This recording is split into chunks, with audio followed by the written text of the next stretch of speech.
Hello everyone. I'm just looking at some curve tracers. I don't think I'd use them much actually, but I thought, once in a blue moon it would be handy to have something that can do something. Whether it can do exactly the same as these things or something similar. I do have an oscilloscope, so one moment. There we go, big hand. Yeah, I do have an oscilloscope, so this would be alright. I mean, call it 30 quid. Um, but, I think I can spend 30 quid on something better, because, like I say, the amount of times I would use this is very rare, once in a blue moon. But these work by connecting to your two probes, where your two probes would go on your oscilloscope. It's got a relay inside. It switches between one and the other, and it reads the voltage on the probes, and you get that signal transferred to your oscilloscope. And then there is this one, 80 quid. Well, I think these are battery operated as well, and you have like a little display on here, a nice small display, which is great. And I didn't know about these until I saw Richard demonstrate one on his channel on Learn Electronics Repair. I'll put a link to the video. And yeah, I thought it would be very useful, because one of my projects that I did, I was frying some little chips, some little MOSFETs and transistors, and there was a few of them. Well, it was making up a half bridge, really. H bridge, shall I say. And I didn't know which ones had blown, but one of these would have been really handy, because I could have compared it with one of my good ones and with one of my bad ones. It saved me taking them all off and replacing them all. So, yeah, I think something like this will be useful, but like I say, once in a blue moon, so 80 quid's a bit really out of my ballpark. So I thought, can I make one? What's involved? Well, just give me a moment. Here we go. Well, not a lot of this seems. So, right, those things were dual probes, so you could compare one plot with another plot. One would overlay on top of the other. So imagine this done twice. But basically, we have a power supply. I'm going to use 3.3 volts. This will come apparent in a minute. And we have ground. So we have a voltage going into our probes, and you put these probes against the device under test. Excuse me. Oh, I had to pause it then, because I was about to have a coughing fit. Well, I did have a coughing fit. Anyway, so you put your two probes on some one end and the other end of your, or one terminal and another terminal of your device under test, or somewhere on the circuit board. You can have, basically, if you're checking two circuit boards against each other, you would have a ground on the ground on your board, one of your boards that you're testing, and you'd go around with your test probe and just probe everything.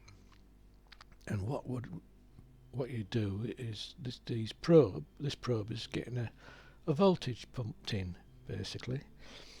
And obviously, if you touch something with your probe, then you're going to alter the voltage across this resistor, because basically you've got Ohm's law, V equals Ri, and so whatever the resistance going through the probe will be in parallel with this resistor here, and what we do is we just measure the voltage across this resistor, and we keep measuring this voltage across this resistor as we ramp up and ramp down this voltage. And so what we do is we start this voltage at 0, so we get a plot starting at 0, and as we increase this voltage up to 3 volts, say we do it in say increments of say 1024. That's what's that? 10-bit. So increments of 1024. What we can do is we can take 1024 measurements across this resistor, and then we plot them down across a graph, and we get a plot. We get a curve trace. That's it. It's simple as that, basically. I couldn't make it any simpler. And we have two of these, and we compare the two together. So I thought, well, can I use a microcontroller to do this?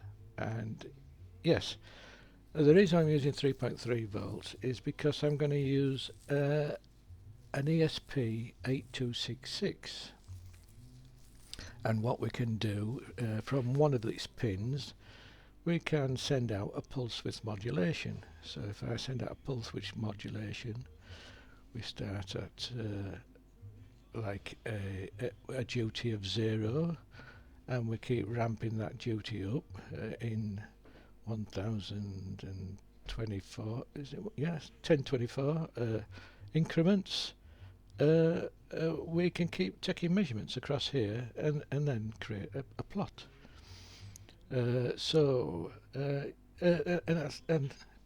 it's the sort of thing I do, and it's in the sort of price range I have. Yeah, if we look on AliExpress, if we look at the cost of an ESP8266, one of these things. There we go. I don't want to click on it. Anyway, what's that? That's for 5 pieces is £7. So we're looking at £1.40 for each one. So if I mess up, fry one at £1.40, I can't grumble at that, can I? So that's how much one costs, one of these. So and we use one of them. And to take the measurement across the resistor, we need an analog to digital converter, and one of these are only what 87 pence. So and this does well, make sure you pick the right one, because that's 16-bit, that is 12-bit, that is 12-bit, and that is 16-bit. We're going to go for the 16-bit one. So we can measure the voltage across that resistor within 16 bits, which is, where's the calculator?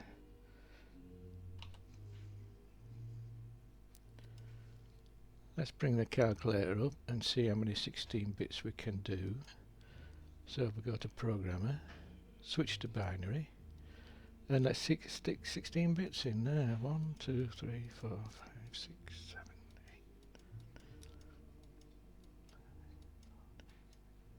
16 bits. Yeah, so in decimal, there we go. We can get a resolution of 65,500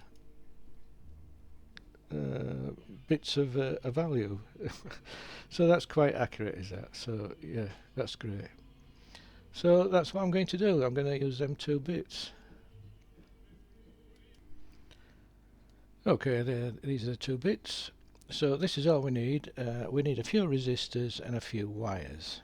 And what I'm going to do, I've just forgotten something, and just before everybody keeps screaming at the screen and everything. This is part 1. This is just part 1 of the circuit, and the curve trace that I am going to start with will only be a positive curve. There won't be a negative just yet. I've got another thing on order, which will be in part 2. So it's a work in progress, is this? But for now, let me just bring that circuit diagram back up. Right, yes. I said this is as simple as it gets. Well, it isn't really. I lied. Okay, so what a professional probe will be doing, we've got a positive here and what we'll be doing, what they will have is, let's go like that, and let's just change that to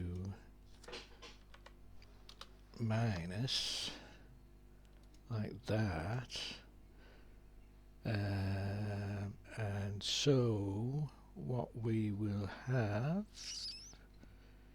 well, yeah, will it be, it will be, oh, let me just pause and think. Yeah, right. In a professional probe, it'll be something like this. It'll go from plus 3.3 volts to negative 3.3 volts, and that way we get a negative going through the the device under test, and we still only measuring the potential difference between this across this resistor. So although we don't have actually a ground on this side, we have a negative voltage. We actually are going between, we are actually supplying like 3.3 down to 0, then going from 0 down to 3.3. But I'm going to do it a different way, because basically what you've got here is alternating current here, basically. And that's what we're actually, they actually measure the alternating current going across this resistor. And because you get alternating current going through the device, you also get the reverse voltage of the device as a reading as well. But like I say, mine, if we go back, that is what mine is currently going to look like, and I can only go down to 0 up to plus. So I will not be at the moment, I will not be able to test anything to check the reverse voltage, but it's not an issue at this moment. Like I say, this is just part 1, so I'm going to continue, and just so that we know that I'm only doing the positive side at the moment. The negative side will be coming later, and because what I'm going to do is I'm going to try a little trick to get reverse voltage. Well, I'm going to use a H-bridge basically, and then I'm going to keep swapping the pins around, and so basically that will reverse the voltage going the other way. And when I do it, I will take a reading of the voltage going in the negative direction. So yeah.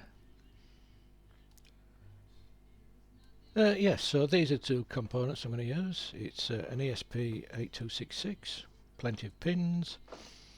The good thing about this is Wi-Fi, and basically it means I don't need to add a screen at the moment, a display basically.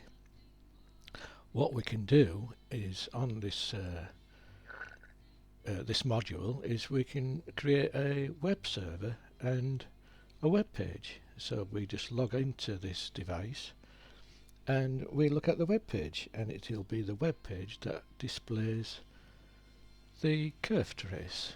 So and this basically, this actually has 4 analog to digital converters on it. Let's see if we can zoom in on that.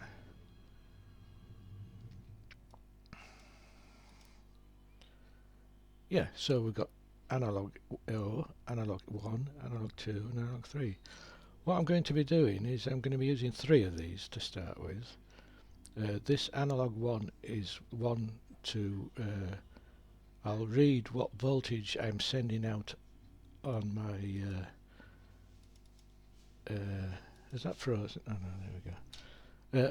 To read what is coming out of the pin, the pulse width modulation pin, I'll be using the 1 and the 2 for my 2 probes. That'll measure the, I'll be measuring the resistor across probe 1 and then the resistor across probe 2 with the other one. Yeah, I'll just get it wired up. So here we are. Here's my ESP8266. It's all powered by USB. What I've got there is D6. This is my pulse width modulation. What I want is a sawtooth coming out of there. So at the moment there is a square wave. Actually, it might be a good thing to show you on my oscilloscope. Yeah, I'm going to set my oscilloscope up so you can actually see what's coming out of this pin. One moment, please. Right, there's my scope. There's my bench 50 hertz from my mains. And here's my lead. I've put this little yellow thing on so I can plug it into the board. I'll do that.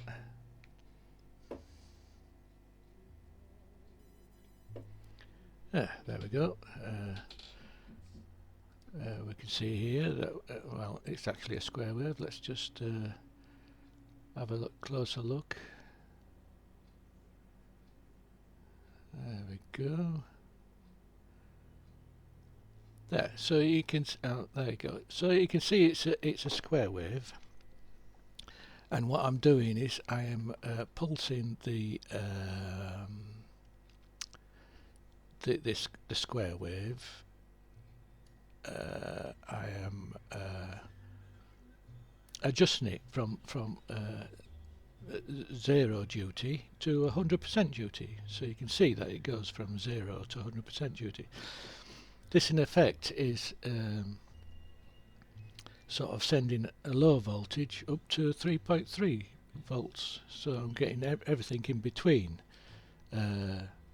Hopefully we all know what pulse width modulation, how it works.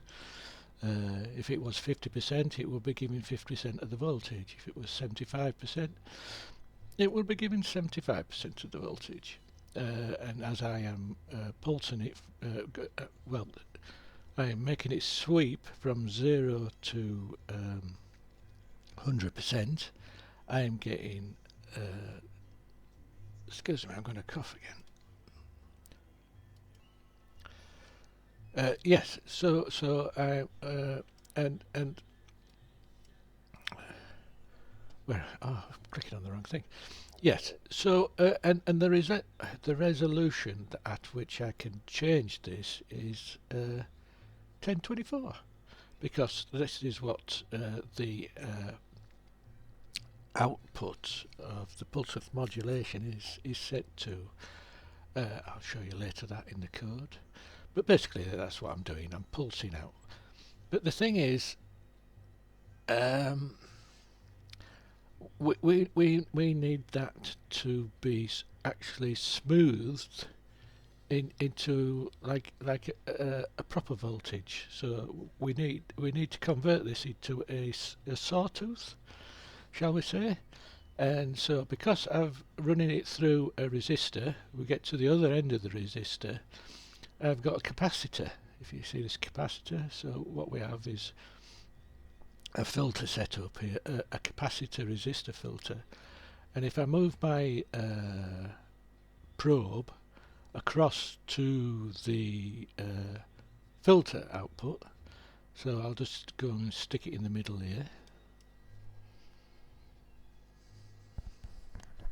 Oh, I need my glasses. Sorry guys. I'm blind as a bat. There we go. So if I stick that one from there to there, what we should now get is a voltage rising, basically a sawtooth. So what I'm going to have to do, well, let's just zoom out. If we look here, I'll zoom out, just turn it down.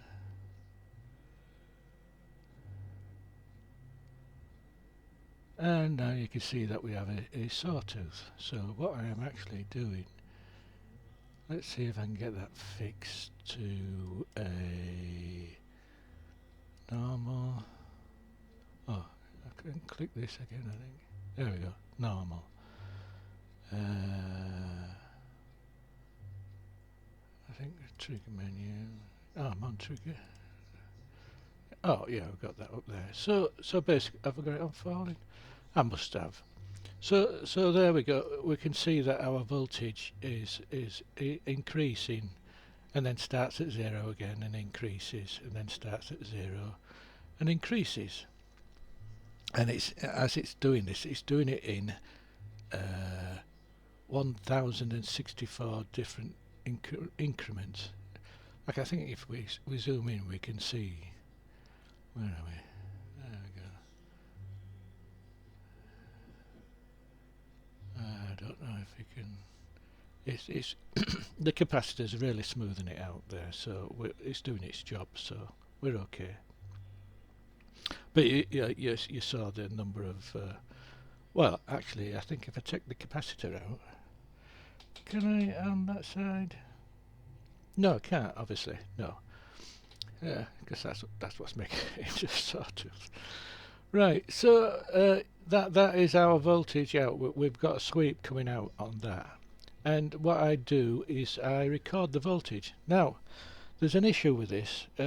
So if I take one of the probes, this is one of my probes. I'll show you the actual circuit, but I've made these little probes here. Let's get them both into shot. Can I? I've moved my thing. Yeah. Well, you can see it's a probe. Hang on, I'll show you one. There. So I've got a little bit of wire, a bit of stiff plastic, and a sharp point on the end there. So I've made my little tiny probes. But if I put one of these to ground, these are the two resistors. Hang on. Let's have a look. There we go. So get my hand. These are the two resistors. These are two shunts. I've made those 10 ohms. So I've got one shunt for this probe, and I've got one shunt for that probe.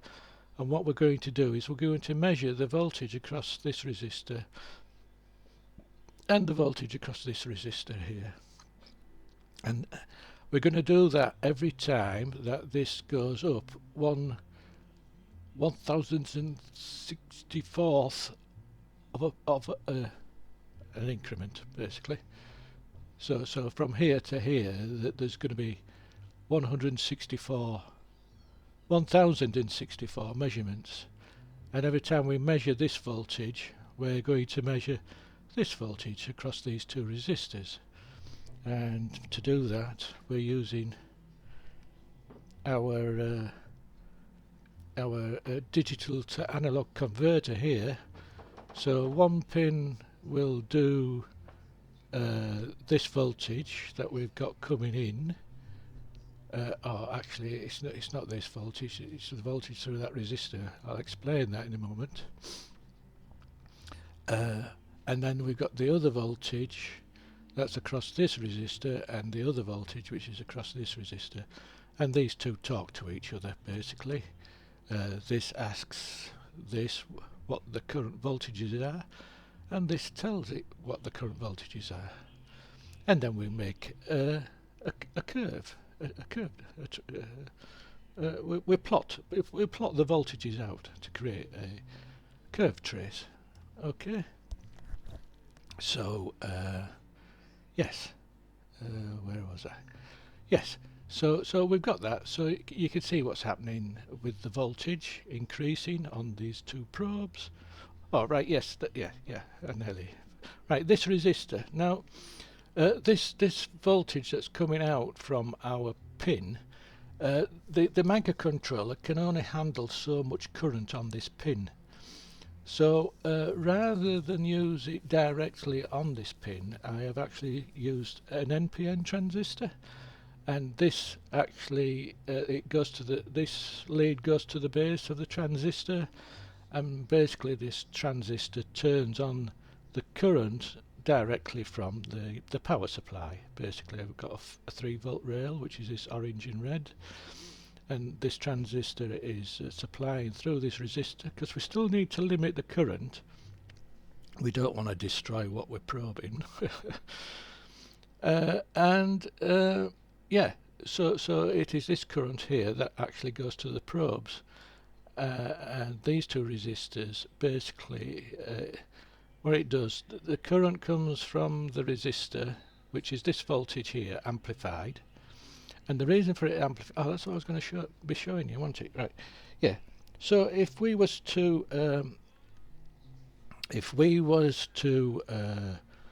just ground this probe out, hang about,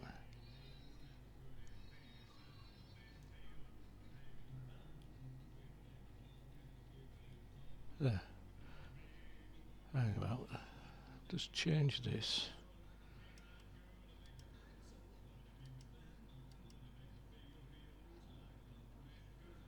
Because I don't think that's doing what I thought it would. Right. No, it didn't. Why not? Oh god, I was having really issues with this before. It used to drop the voltage. Oh no, it won't. No, no, no, no, no. No, it won't drop the voltage there. Right. Okay. No. What it does, because I've now got this going to the base of this resistor. So the base of this resistor is not getting the load. Let me just move the. Yeah, the base of this resistor is not getting the load. The load's coming from the emitter. So what I'll do is I'll just turn. I'll get my oscilloscope and we'll plug it on the output of this where this resistor is.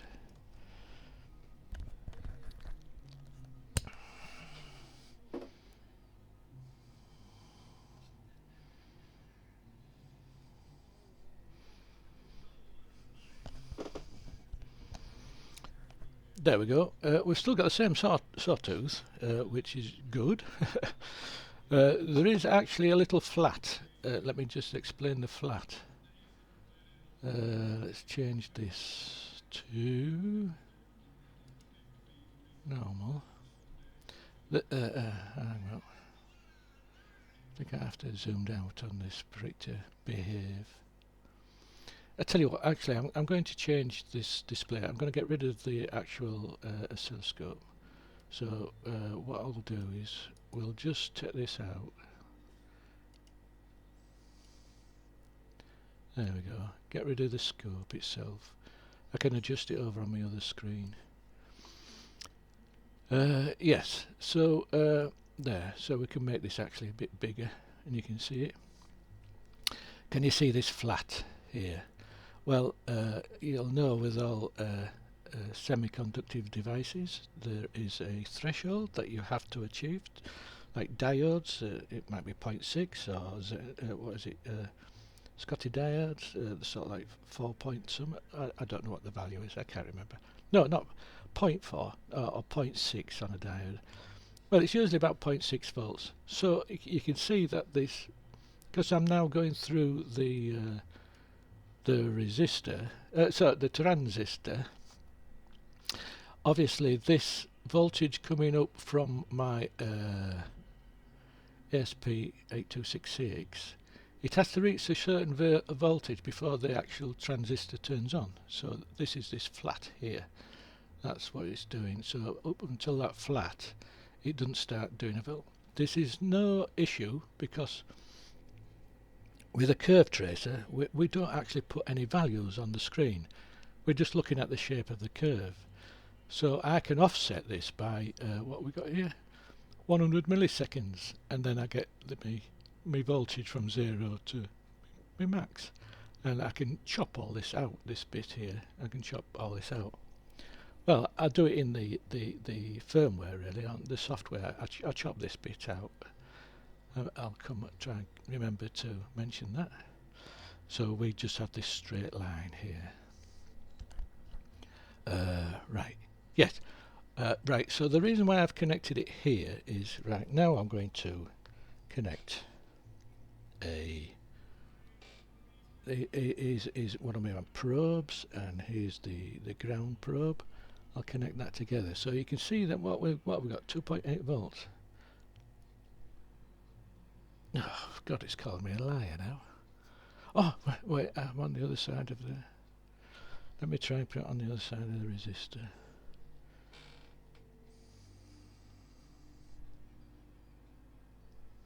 What have I stuck it on now? Let me just get that setting.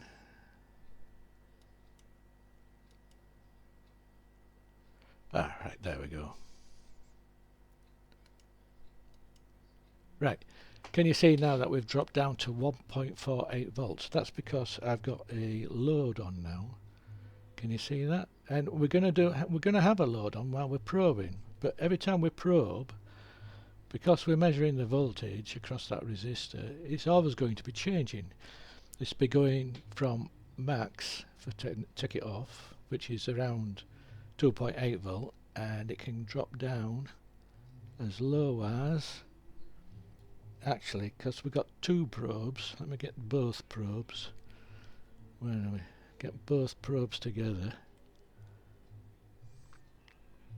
There we go. See if I can join them all. There we got them all. And it can go down to as low as 1 volt. So we need to compensate for that. And so what I do, that is the reason for, if we follow this, move it up a bit. There, you can see my output from the transistor through the current limiting resistor, and that goes through to these two resistors, and this voltage that we're getting on these two resistors is taken from this analog reading here, so we can keep track of that drop in voltage, because we can use that to scale our plot curve. Call it a plot curve at the moment. And the reason I've got two 1K resistors here is to separate the two probes, because I've got two probes running from the same voltage supply. It keeps everything in time basically, but I would think that the more expensive ones have totally separate circuits. But I'm taking shortcuts, so who cares? Yes, so then after the two resistors we go to our two probes, and our two probes are connected also to our shunt resistors, which are connected to ground, and these two probes are measured by these two analog to digital converters here. So that's pretty much the circuit, hopefully. We can now go to the code and display. Well, actually, I'll leave the code till last. Some people might find that boring. I've written the code, and basically this is sending out a web page. So what I'm going to do is I'm going to get rid of my scope. We don't need that now. I just wanted to show you the we're doing a sweep voltage that goes, it ramps up from 0 to whatever we can get out of this transistor here, basically. Yeah, just give me a minute to change things. Right, what I've done is I've just moved my breadboard up here out of the way, but you can see that I've got my two probe wires coming down, and I've got my ground wire coming down. And for now I've got my little boards. These are little motor drivers I made, and these are the little MOSFETs and transistors that I tend to fry on them as well. They're very delicate. You just have to put them in the sun and they'll probably cry. I mean, the max temperature that these can take is about 150 degrees, and that's it. They just pop the clogs.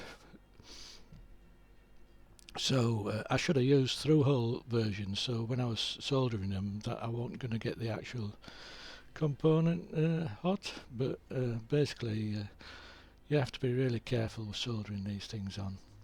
Anyways, that's a different story. So, like I said, they all run off I2C, and they all clip together basically with the 4 I2C wires. So they get powered by the I2C, and the data and everything, it all just shunts across one to the next. So yeah, I've got 4 here, and all the power goes in, the motor power goes in on these pins at the top. But anyways, that's besides the point. What I wanted to do is to put that in, get that in view with my new camera setup. Actually, I wonder if I can just make it a bit higher. Just give me a moment. Yeah, I think that's a better height. My thing's working great. My little phone holder. Yeah, so basically I've got the ground wire. Oh, where's my hand? Yeah, so I've got my ground wire here on the ground pin of the boards, and I've got my two probes. So here's my two probes. You can see my two probes better now. Get them all in shot. So what we can do is we can probe this, and you're asking, how can we see what you're probing? Well, like I say, on here there is, on my ESP8266 is a server running, and if we use our web browser to look at the web page on that web server, we can see what's happening. Let me get that. Here it is. So let me make that a bit smaller, and let's see if I can move that across. Oh, actually, yeah. So I'll move that across to show all the crap on my desk. Bring back the web browser. Bring that to the top. There, that looks better, doesn't it? So, yeah. So this is the web page that's on this. Where's my hand gone? On this ESP8266 is this web page, and this is my current curve, because there's nothing connected to the leads, to the probes. We have basically a 45-degree. Now you might be shouting, it should be vertical. Yes, it should be vertical. This is part 1. I'm only doing the positive side at the moment. I've still got to work things out and understand how to get the negative side, because we're not going to get anything down this side, because the modern curve tracers use AC to send AC current to the device under test, so you can get a negative value feedback. But because microcontrollers do not like negative values, we can't. We have to do everything with a positive value. And so at the moment, part 1, I've only got this quadrant here. Oop. There we go. This quadrant here is the only thing that we can look at the moment. There's still more to do. I've got to add to this setup I've got. You've got to start somewhere, and this is where I've started. So let's do a bit of probing. We've got two probes. We've got a blue, let's call it cyan, and we've got a yellow. Right, yeah, let's see if I can find something with the yellow one.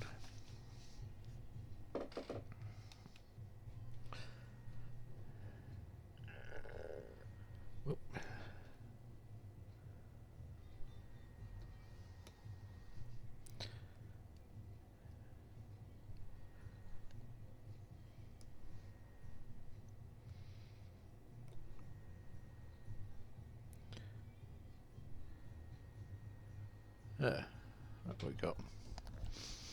got? Right, yeah, so that's on that pin. Hang on, what pin is it? I can't see. So, oh, it's on that one there. So, what we can do is we can look with our blue one on the same pin on the others. So let's have a go.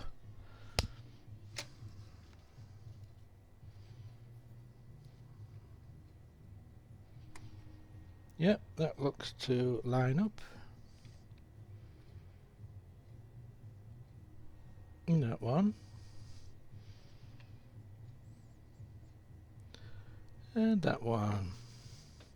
Yeah. Let's find something else. Wow, look at that one. Right, so let's try this one. Is it that one? Oh, well, can't see. There we go, that one looks alright. What about that one? Yeah, that one looks alright. And this one. Oh, hang on. Can't get it. Blind as a bat. No, that doesn't look. Have I got it on? Right, so my yellow one's right. And that one is not. Alright, hang on, let's just check that one again. That one's right. But this one, no.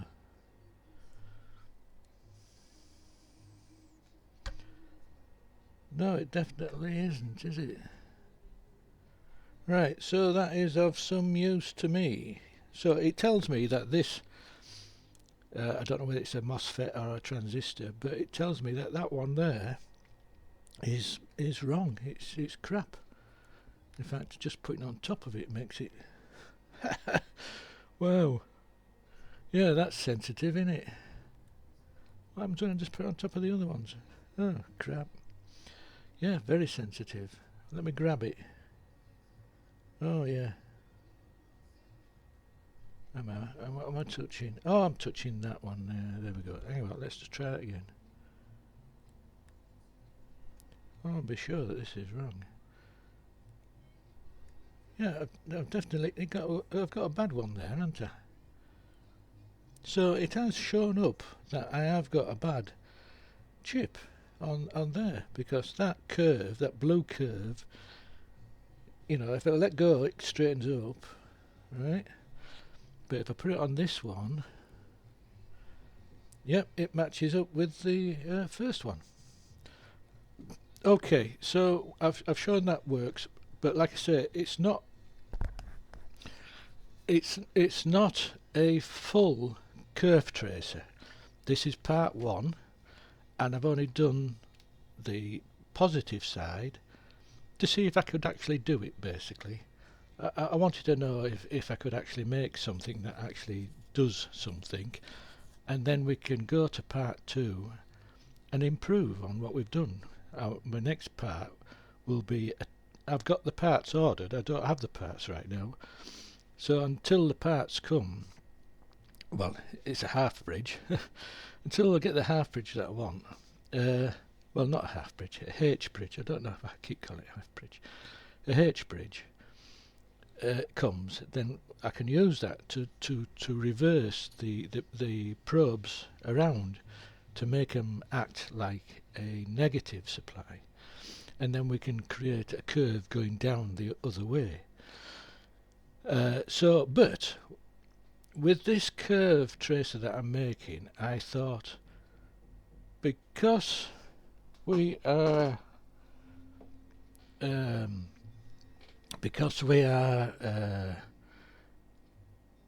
doing it with with a nice microcontroller like the ESP8266 and a web page, we can add some features. So what I'll do is I'll just get rid of this board. We've proved that bit works to a certain extent, of course, and I'll bring some little devices in. So these are my two biggest transistors I've got. Am I in focus? Because I've got my glasses on. Yeah. I've got a... Where are we? Oh, let's try see what a diode does. I don't know if that works yet. No, we'll try that one. I'm sure I had some transistors, smaller ones. Alright, so yeah, I've got one small one and another one. So imagine you've got some devices like these, and say you've got a batch. I've seen Richard want to check a batch of transistors to see if they're all okay and see if they're all the same, and I thought, yeah, it'd be nice if we could do that with this. We can either attach to the emitter, or we can attach to the bit. Is that the emitter on the place? Let me just get the data sheets.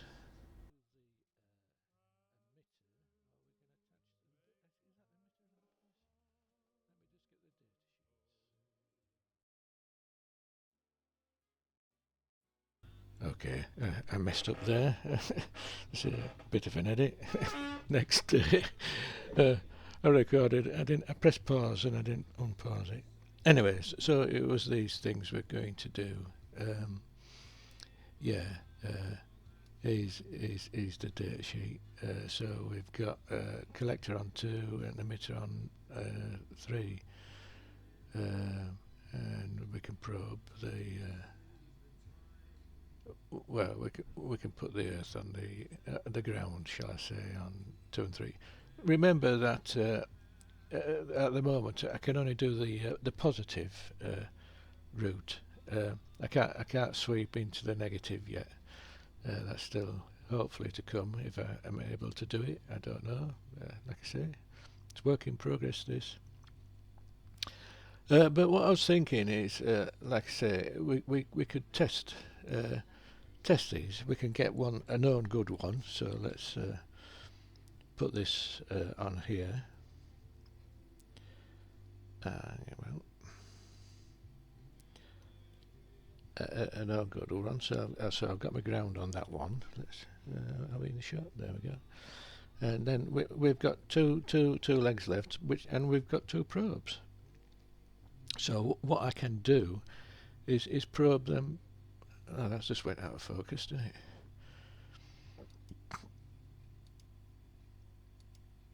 I don't know what I did there. Let me get the browser back. There we go. Right. Yeah, I must have clicked on something. Yeah, so we've got our 2 probes. I'll keep the blue to the right and the yellow to the left. That way we'll keep things similar. Yeah, I can put my 2 probes on these remaining terminals, and we can get a curve trace, hopefully. Let's have a look. Yeah. So yeah, that's a curve trace with the ground on the. What did I say that was? Pin 3 on the emitter. Yeah. So that's a curve trace on the emitter. And then what we could do is we could take the ground off there, put the ground on this one here, and then check this one as well. But the thing is, we need to know remember what this curve trace was. So to remember that curve trace, and because we're using a web browser, we can do all sorts of tricks. So let me just hold that with both. Oh, God, I'm covering the screen up. Right, so hang on. Can I get it so it's all in shot? I don't know. Hang on. It's where my hands are, isn't it? There we go. So just grab both them. Anyway, they're both on the thing. So I've got that curve trace. Damn, I just slipped off.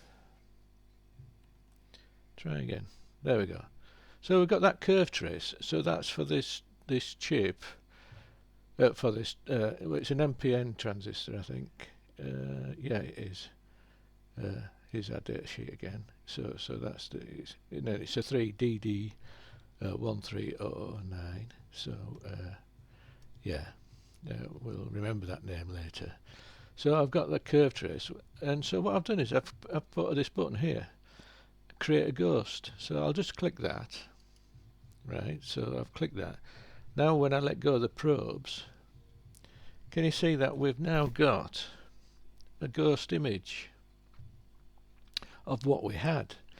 So now what we can do is we can take it off this device, and let's pretend we know this is a good one, and we're going to compare everything with this. So let's just put it on this other one, like so. Put the ground on the same pin, and we'll put these leads the same way round, and what we can do is we can probe this one, and whoa, it's overlaid the ghost, so we know that this is exactly the same as the other. Take it off. We see our ghost of the first one that we did, and then we just check that one against it. Oh, slipped. Check that one against the ghost of the other. That's so cool, do you think? Like I say, if it was wrong, so what we'll do is I will use one of these little transistors. We know that this resistor is not the same as that resistor. So sorry, transistor. They're both NPNs, but this one's obviously a lot smaller, different package, and it has different values. So let's just put that onto that leg. If I can see what I'm doing. Hang on, glasses. Where's my glasses? Sorry, there's a bit of noise on my microphone. I have a pair of glasses, and actually what I'm doing is I'm clipping another pair of glasses on because my eyes are that bad, and you might hear the sound of me putting them on the glasses. So now I can see what I'm doing. I'll try and stick this on here. Right, so I've got that on that leg, if it'll stay that way around. Put a bit of weight on there. There we go. That'll hold that there, and then we can use our probes again. And obviously we know this is a totally different transistor, so it should not match up with that ghost image at all. So let's have a look. And there you can see that have I got the I've got the curves the right way around. I wonder if the pins are different. Yeah, so the pins must be different on this one because we're going the other way. Look, so what the emitter is probably where the where the thing is. I forget which. Base collector. That maybe the collector swapped with the base or what have you. Anyway, you can see we're different. Yes. So yeah, I thought that's cool. Let's just try another one. Let's try this. This is another PNP, but this is the same package as this one. But these are actually different values. Well, I'll tell you what, let's just these are the same package, different values. Let's compare one with the other. So what we'll do is we'll just go back to this one. Get my glasses. Oh, that's why. Right, so that one. So if I hold these on here, if I can do it with one hand, on this one,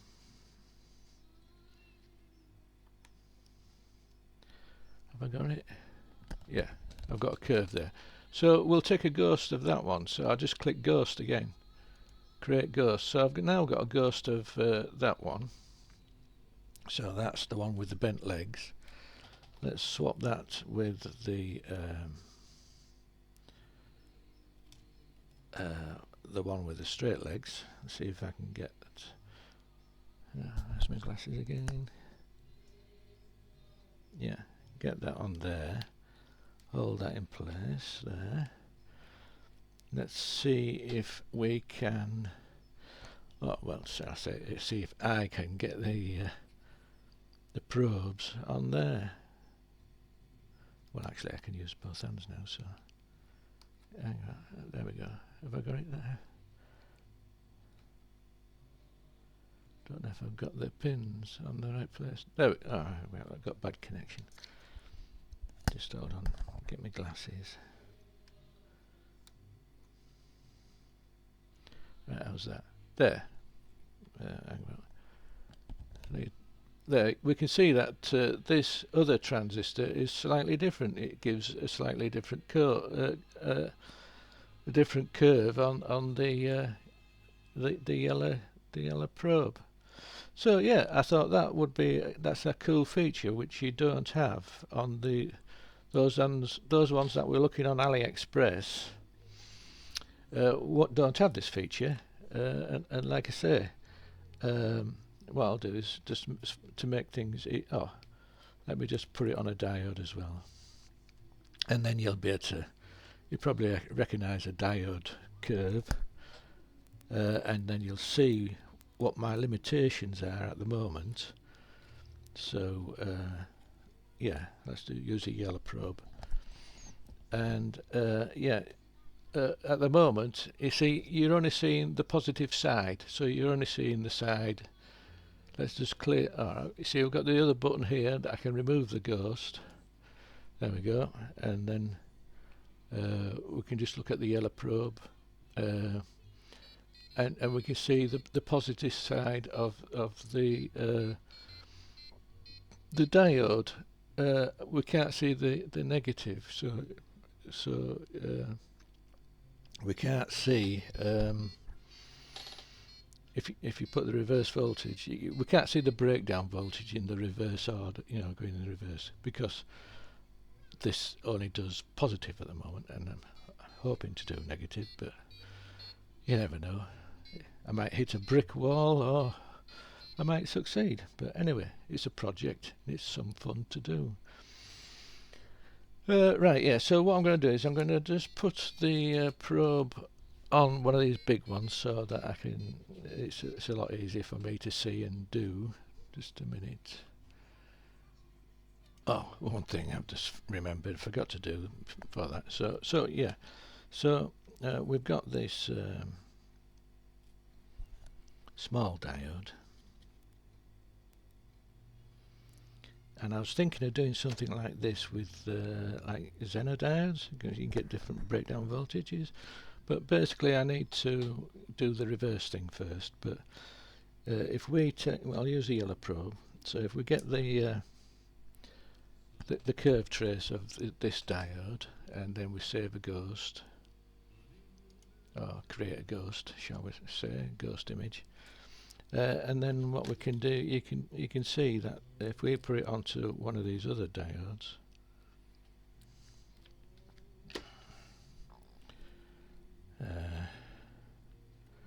like that.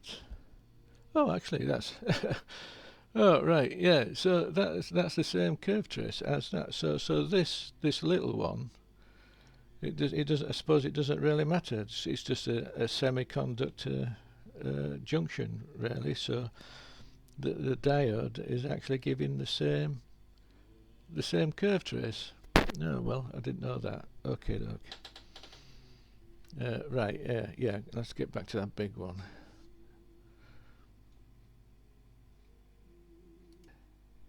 Yes, the reason I want to go back to the big one here, so we've got our curved, I just wanted to explain these other buttons here basically. Let's remove that curve trace, right, so we've just got our thing, and I showed you we could make a ghost, so we could compare one device with another device. Oh, let me get my hand. Yes, so we can compare this device by making a ghost image on the screen, and we can compare this this device, this NPN transistor, with this one, so that it overlays over the ghost image. But what you can do also, we can save them images. Now, using a web browser has like a thing that remembers things and saves things and what have you, and you can make it save stuff in the browser's data, the cache sort of thing. It has like a storage feature, and we can use that, and we can use the save and load ghost. So if I have let's say, let's get this. Can I? I'm just trying to do it so it's in shot, so, and hold it with one hand as well. There we go. So we've got that image there, and we can create a ghost from it. So that's our ghost there. But let's say we know this transistor's good and we're happy with it, and we want to save this image, save this plot, curve trace. We can go down to here, and we can save ghost. And what we can do in there, we can type the ID. Well, the ID for this one would be this. It would be the 3DD13. So we just basically, when we click Save Ghost, we just type that in there and press OK. Well, I'll cancel that because I've already done that. Basically, you may have guessed I've been here, done that. So cancel that, and then what we can do, so if I'll just clear this one, which is what this is, and I'll remove that ghost there, and we can all load what we've actually saved. And the way we do that, we click this load ghost, and so these, you can see that I have got some already saved. I've got this I've got this small transistor here, which was this one, number 5, and that other small transistor, which was the number 4. This was my first attempt, number 3, and then I realised that we can actually go on this pin using the positive curve trace and do a curve trace with the probes on the 2 outer pins. So what I've done is I've saved it as it is and added whether the ground is on the emitter or the ground is on the collector. Have I got that right? 3 and 2, yes. So to load one of these in, all I have to do is we actually just choose the numbers. So we've got 1, 2, 3 and 4. So what I'm going to do is, we saw the curve trace of this when I had the probe on the emitter. Let's put it on the collector and see if it comes up with the one I've actually saved. So we can see that the collector is number 2. Am I doing this right? Yeah. So the collector is number 2. So what I'll do is I'll save that one in. So what I'll do is I'll just type 2 in there and press enter. And there we go. This curve trace now is, if we put the ground on, let me get my glasses again. We'll put it on the on the collector, and let's try the probes again this time and see if it matches with the known plot we've already got. So let's just put it on there, that one on there, and this one on here, and look at that, it matches a known plot. So yeah, so we know that is good. So if we want, when I compare it with one we've previously had, we can check it to see if it's actually the same as the component is the same as the ones we've already had. And this is another check of ones we buy off the internet. You can check it against what you have. Now the trouble is with this, let's just remove that ghost. So I can remove that. The thing is with saving it using the browser, so we've got a save ghost and load ghost. This is actually through the browser. If you change browser, then you're not going to see what you've saved in this browser, because it's this browser that saves the data in its cache folder. If I was now to open this with another browser, I would not be able to load any of these because they're actually only in this browser, if you get my meaning. It's in the cache memory and stuff, things you've done. But I've also added these 2 buttons. So we've got these 2 buttons down here. So we've got download and upload. So if I just load a ghost from the browser, let's go with that one again. So let's just go 1. So we've got that ghost there, but say I want to save it on my hard drive somewhere and maybe use it or send it to somebody else, then what we can do is we can actually download it. Because the reason I'm saying download and upload is you've got to remember we're actually using a browser on a server, and when you want to save things to your hard drive or media or whatever, you're actually downloading. So I can actually download this. I've already downloaded something. So you press download and this will open up the where do you want to save to, and you just click your save as, and then you just, as usual with any other downloads, you tell it where you want it to download. You can see that I've done 2 here already, so I'm not going to do it again. So let's just cancel that. Let's get rid of this remove ghost, and things that you've actually downloaded you can actually upload to the server as well. So we can upload one as well. So we go to the folder we've just been in. You can see here that I've got this.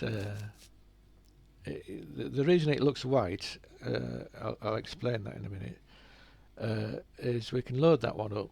That's the one with the ground to the collector. So I'll just load that, and then we've loaded it in, and you can see that I've got like a message box down here that says ghost image loaded from file, so it tells you where you've got it from. Yes, so let me just get the folder where those files were saved. Right, so this is the folder where I saved them 2 files. You can see the 2 files, and this one that's on the screen is that one, and this is the other plot as well. So I'll tell you what I can do is let's upload the other plot. So we go to that one and do that one instead, and you can see that that is the one that with the really nice curves on. You can see it. So if we actually open this file, because I've already saved it, we can open it up in our thing in a viewer, and you can actually view it. The reason why there's no background, because actually let me just move that. There's no background on this. It's a ping file. It's just a normal, but it's got a transparent background. And the reason it has a transparent background is so that we can actually use it as an overlay and still see the other plots behind it or in front of it. In the actual fact, the other plots are actually behind this one actually. And so that's so we can actually compare the two. So it's saved with a transparent background so that it can be loaded directly in without having to remove the background and everything like I've done there. So I'm hoping that looking at the interface that I've made and what have you, that you can see that we have a sort of working model at the moment.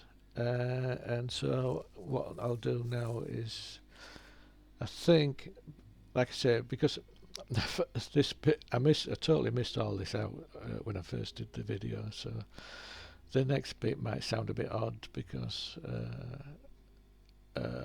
I'm going to insert it where it should be. This, and so let's carry on. And when I say that it only went on for I think an hour and 20 minutes, I think it's gone on. It's going on for a bit longer because this bit will miss missing basically.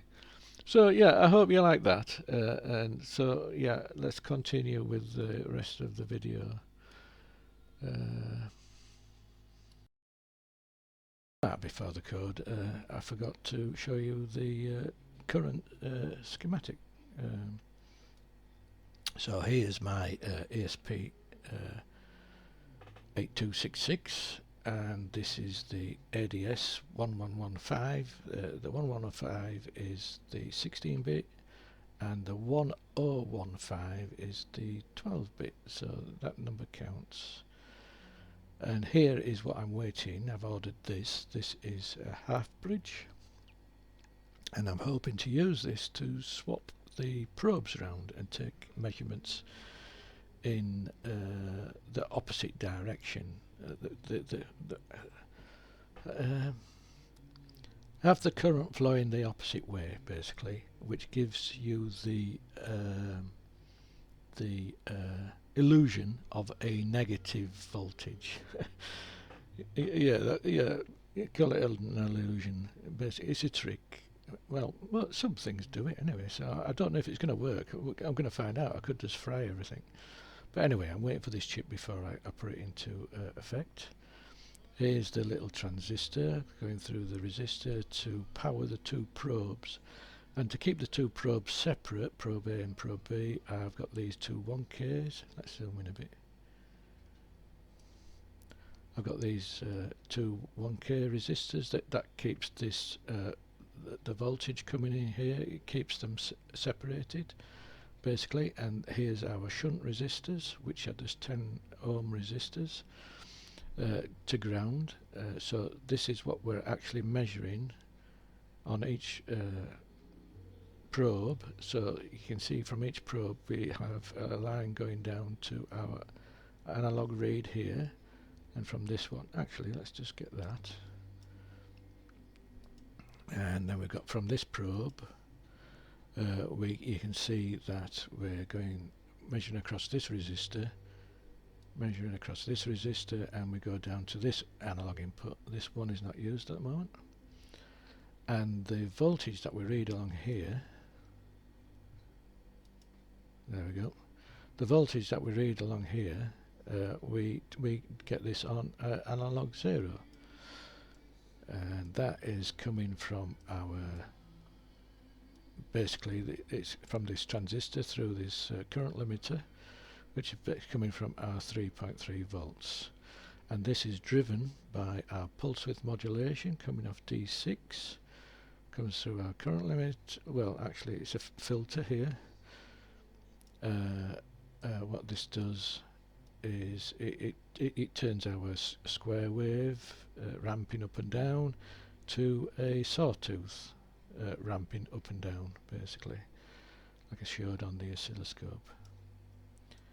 Here we just have our 3 poles and our pull-up resistors for our I2C clock and data leads, which are going to D1 and D2. This is our clock and our data lead, which in turn I've actually put a connector here just for future. I might want to put a display on the actual thing we build at the end of the day, and so we can talk to a display through I2C. But basically them two leads go down to our clock and data inputs on our analog to digital converter, and that's it basically. So this does all the measuring, and it talks to my ESP8266, and this does all the work. So yeah, time for the code. Yeah, as I say, the hard work is done on the actual microcontroller. So this is our INO code. This is the firmware for the ESP8266. And we're using several libraries. We've got the wire for our communication on our I2C.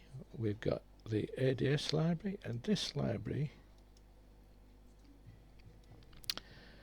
I haven't used Adafruits.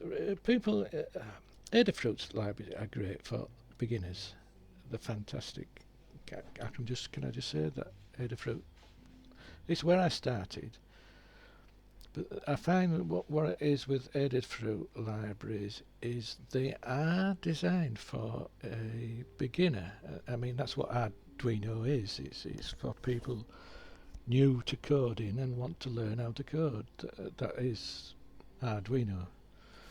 Although today everybody is using really fancy microcontrollers, using the Arduino IDE to do really fancy stuff, which is good because obviously you go from beginner to moderate, mid-range, and work your way up. So anyways, what I'm saying is what I've used here is one from Baruch Evan. I don't know how to pronounce that. But anyway, it's a lot faster. And I like to put credit in the libraries that I use so people can see who's responsible, basically. Give credit where credit's due. I'm a firm believer. If you're making open source software, you've got to give credit to people whose software you've used. They've put a lot of work into it, so give them credit. There we go. Yes, so it's just my pins, what I'm using. We've got a sweep sample structure there, basically. We're starting our stuff, sockets and server, and the analog to digital converter. Right, yes, so yeah, that's all this setup's pretty straightforward. So basically it's the loop that we need to look at. You can see that there's not a lot of code here. There's not a lot of code because all we're doing is we're just sampling them 3 analog to digital converters. There's one analog to digital converters, it's got 4 on there, and we're just reading 3 of them. That's all we need to do, is to read the voltage across each one of those 3 pins. So all we have, also we have the server, of course, which a server is a server, and we're just telling it where the web files are. All these are the files that are used to display here. To display this here, we've got all these. Well, you see that little icon up there? Look, that icon is basically this. It's always called a fave icon. If you create a fave icon, it will stick it in that little tab there. Just for those that didn't know, you don't have to do anything. You just have to tell it where it is on here, where to find the file, basically. But these are the important ones. We've got JavaScript, we've got our styles, and we've got the index HTML. So we're using HTML, we're using CSS, and we're using JavaScript. You could put all this into the HTML file, these 2 in there, but it's good practice to separate the stuff. So that's our server. So when we connect to the server, this server knows where all these files are, and we're storing them in a file system on the ESP8266, which we're using little fs because it's better than the original fs system. And we start our server up. We're also using a WebSocket. Now, what is a WebSocket? Right. So, a web server uses HTML to transfer data from the server to the web server using HTML. So it can transfer these files, and it uses HTML. You tell it what it is, what type of file it is, and so on. Well, the format it's written, it's sending it in, and then what type of file it is. So this is an image file, and it's going to be an X icon. But what if we want to speed things up? We just want to sort of go boom, boom, and just push data to a web page, and that web page to read it as soon as it gets it. We don't want to say, hello, how are you? Using the web server, it sort of goes, hi, how are you? Have you got this? Yes, I have. Give us it then. Right, send it. I want it like this. And it all takes time to communicate. It sort of says, have you got it? Yeah, I've got it. Oh, okay then, cool. But like a WebSocket, you just send this stuff. You just, right, here, grab this and use it. That's the best way I can explain it, really. That's what we're using a WebSocket. A WebSocket is like, when you plug in a USB into your computer, You've put it into a socket, and data is going to flow through that socket. Well, that's a WebSocket similar. Well, it's the way I see it anyway. I like things simple. I don't like things complicated, and I like a simple way to see things. So yeah, that's a WebSocket. So we need that for the data, because the data is going to be sent as an array of values. So we're going to have an array of all the voltage values. We're going to send them in an array, and so that's why we have a WebSocket. So that's all the setup that we've done. We've told it the web server where the files are, and we've told it what pins to use. Where's the pins?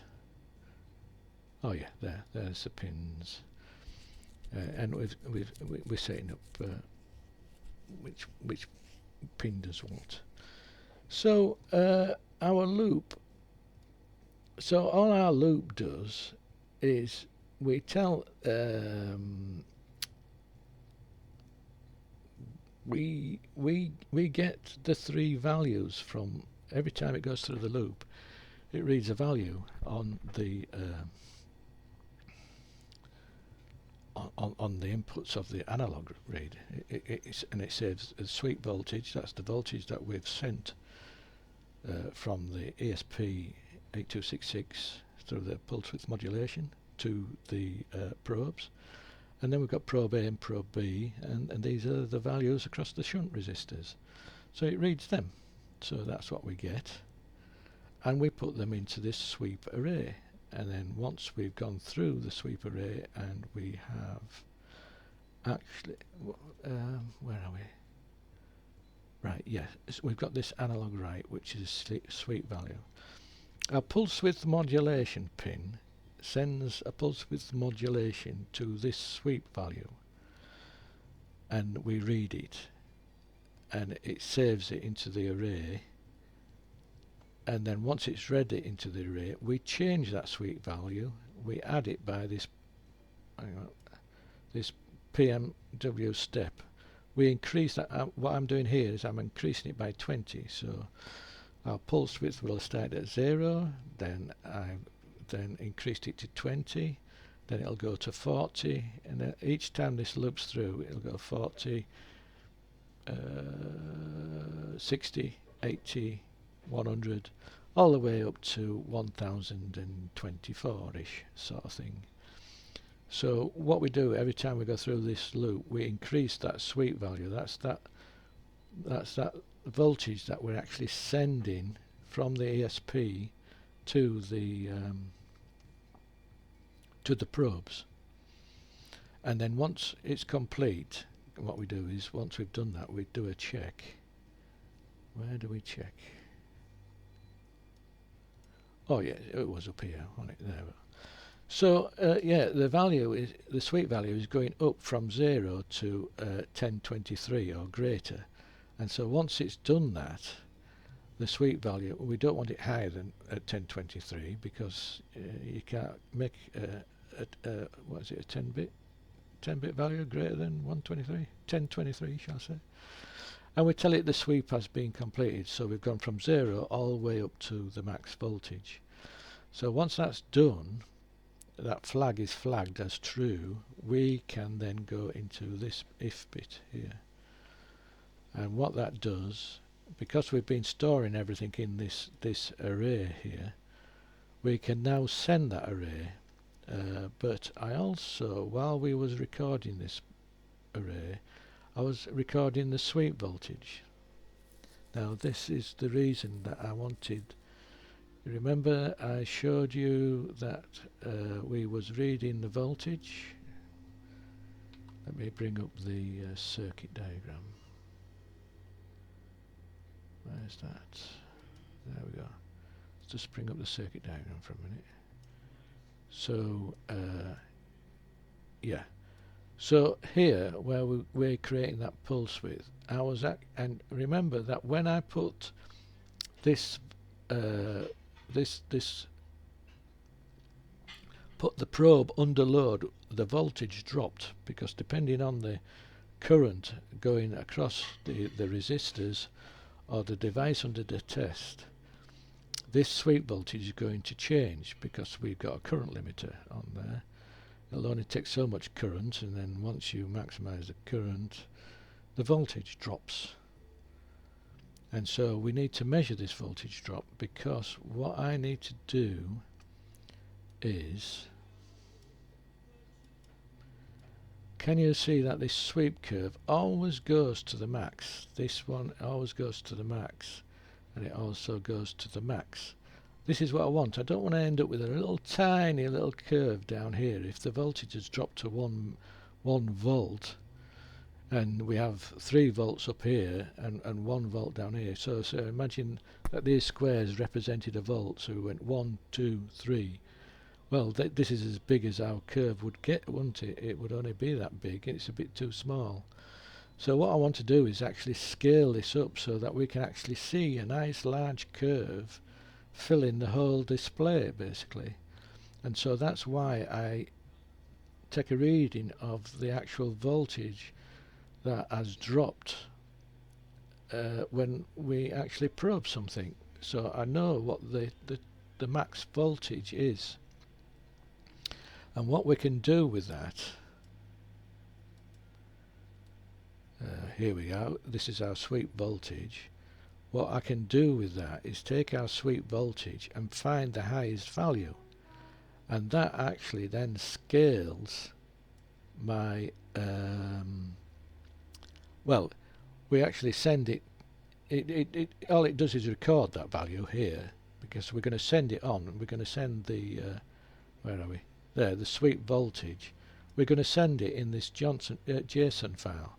So this is what gets sent to the WebSocket. It converts the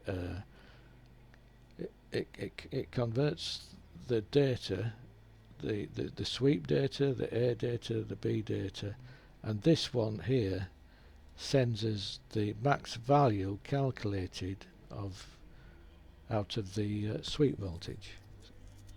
So this is just a single figure. This is an array. This is an array of sweeps. The sweeps, basically, this is just a divider. This divides the data up into 1024 chunks. So every sweep, I can say look at the next one, and look at the next one, look at the next one, if you get my meaning. And then we send all that through the socket, and it all goes bum. It just as soon as it's done this, it doesn't wait for the web page to ask for it or anything. It just sends it, and that's why we're using a web socket. It just sends the stuff to the web page. And this is just a function to read the actual pins. That's it. There's nothing to it really. All we're doing in the firmware on the ESP is running a web server, a socket server, and reading the values from the 3 pins and sending them to the web page. That's it. So all the chunky stuff now is done. Well, let's just cover the HTML page. Now this is nothing. You can see it's nothing. All the web page does is just does the HTML part of it. All we do is we have a header here, curve tracer. That is, let's just make this smaller. There we go. This is a header, curve tracer. That's what's read here. Look, we can see it says curve tracer. That's the title. That's what's put on your tab. If you change this here, it will change what it says up here. Like I said, the fav icon, that does that automatically. You put something called a fav icon in there, and as long as it is an icon, it has to be an icon file. It'll stick it there. And then you've got the body. This is our body, which is all in here. Let's move that down a bit. There we go. So in our body, I've got our Tim's Basic Limited. I've put Basic and Limited because that's what it is. It's limited. and it's very basic at the moment. This is just part 1, emphasise part 1, dual probe curve tracer, so that's what's written here, as simple as that. Then I've got 2 canvases, right, so this is my canvas here, this box is my canvas in which to draw these curve traces. One canvas is to display, not draw.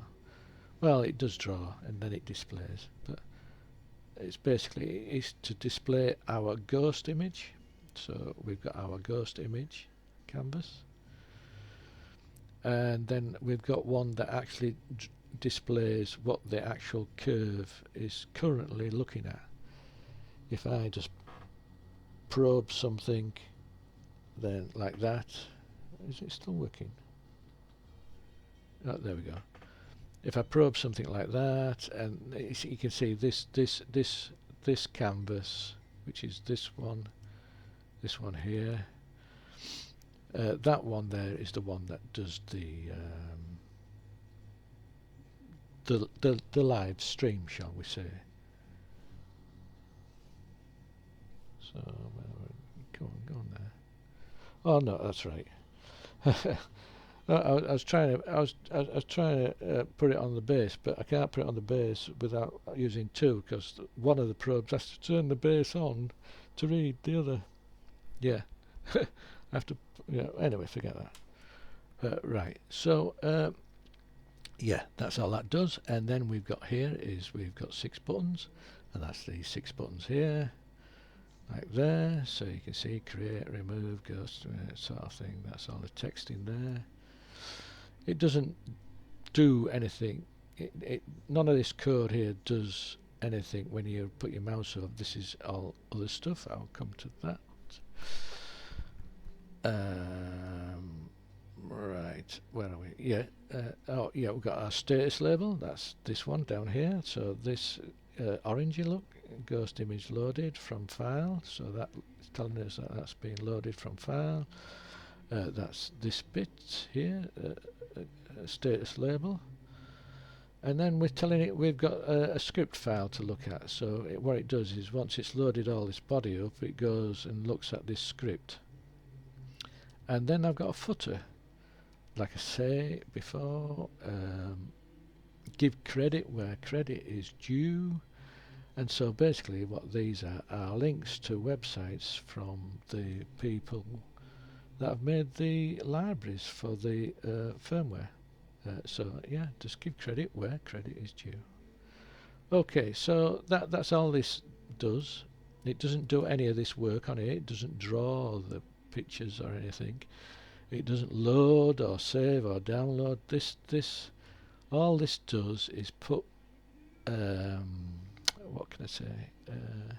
Containers. Yeah. All it does is put containers on the web page. To get all these fancy colours and everything, we need to look at our styles, our CSS. This makes what we've got. We've got the body. We're telling it we're using sans serif font. Our back colour is that. It's black. Text, we're aligning all the text, everything wants to go in the center. We're putting a margin around it, so this little bit of gap here is our margin. We got a header margin bottom, which is 10, so I've just got a little 10. This is our title color, so this is our title. I think that was that title there. I wonder if I can make that yellow. Hang on, what colour is that? One moment. No, talking about my ass again. This title is this title here. It's the one I've named because it's actually an ID. Then so we've got a canvas container. Gives us our position, relative height. So I've made this 600 by 600.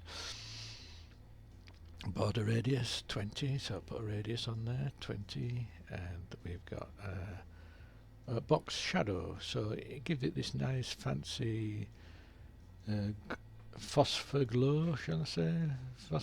Phosphor glow around the outside. The old green phosphor.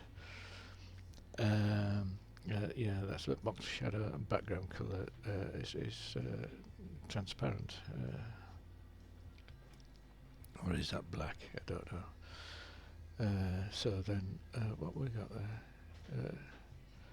Oh yeah, that's transparent. Because that's a container that contains both canvases. So I've got my canvas for drawing my plots, and I've got my canvas curve image. Yeah, ghost image, and then status label. Yeah, so like say, change all these colours and stuff by just changing them, so you can see that. Where are we? Have I got colour there? Yeah, golden rod. Yeah, I've got that golden rod there. Look, and so on. Bottom row buttons. This is doing all the buttons here. So we've got like a solid 2 pixel thick board around them. I've also given these a box shadow, but I've actually offset them by 2 pixels to the right and bottom. Can you see that the shadow comes down this side? And so yeah, so this is all what the visual effects do basically, and the background and colour. This is, so we've got our button row, our button row, so we've got our main stuff, and then we can get a sub of that and do that when the button's just normal, and then when we get the button hover, we can change things. So like when I move my mouse over, sorry, that's my hand. I move my mouse over, we get the hover effect, and then when you push it, it does. Right. Well, actually, nothing tells it to do anything when we push it at the moment. So that's just all our colour scheme and everything. So what you could have, if you wanted a different colour scheme, you can change the colours and everything in here. And then we have our script. This is the body of everything. This is where all the coding's done. So at the moment, all we're doing with the firmware is collecting data and sending it to our web page. All we've done is created some containers to contain things, and we've coloured them all in. But now we want it to actually do something, and this is where our script comes into effect.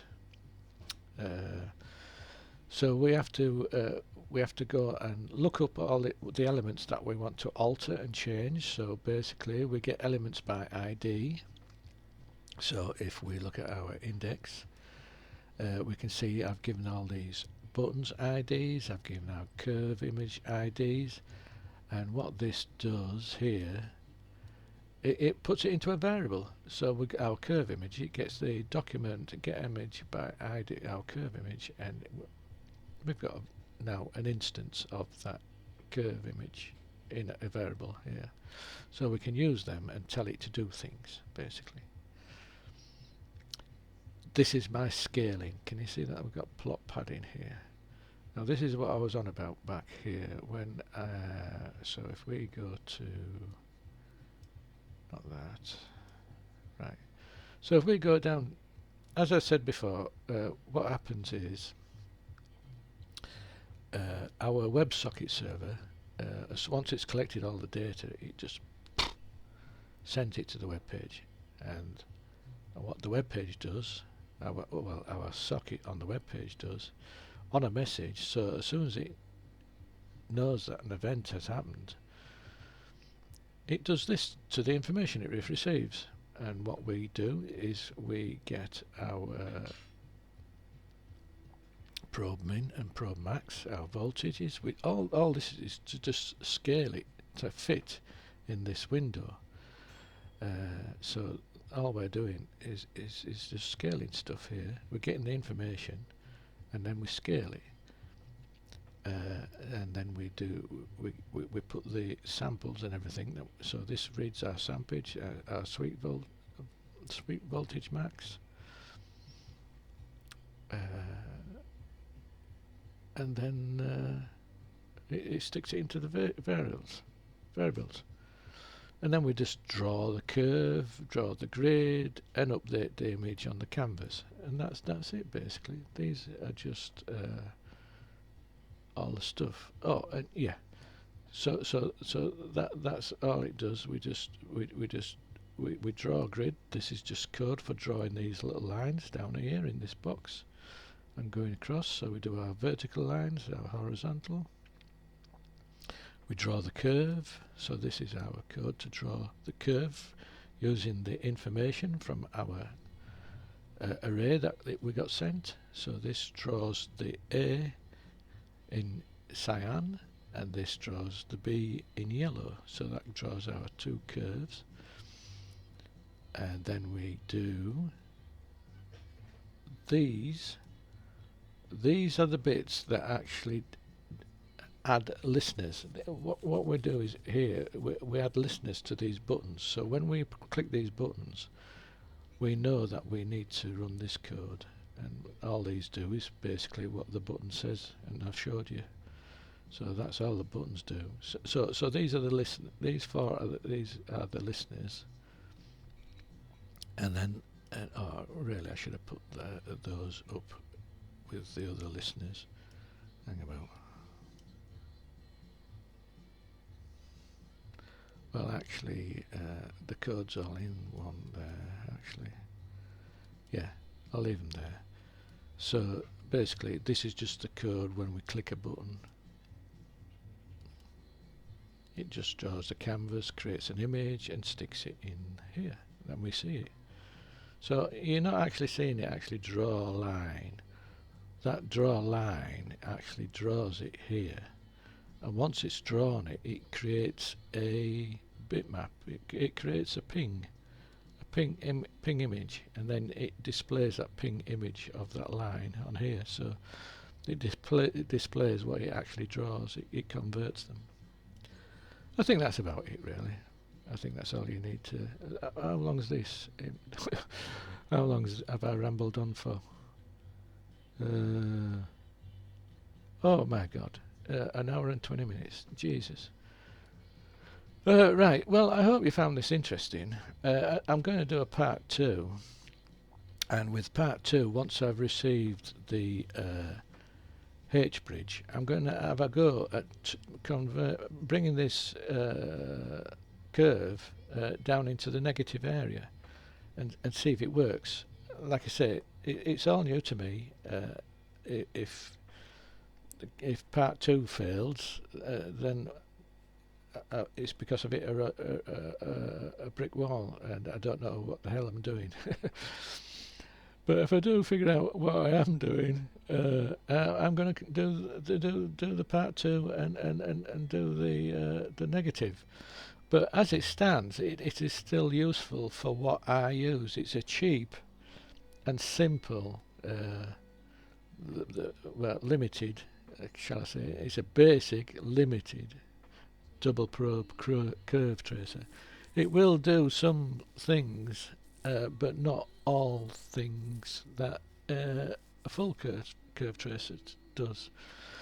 Hopefully, when I've done the next part, if I'm able to, it will be able to do more things. I'm also limited to the current and voltage because I'm using an ESP 8266. The voltage that I have is only 3.3 volts. So some components that need more than 3.3 volts are not going to be traceable. You know, I'm not going to be able to make a curve trace the full range of them components. It's only going to be it's just a few.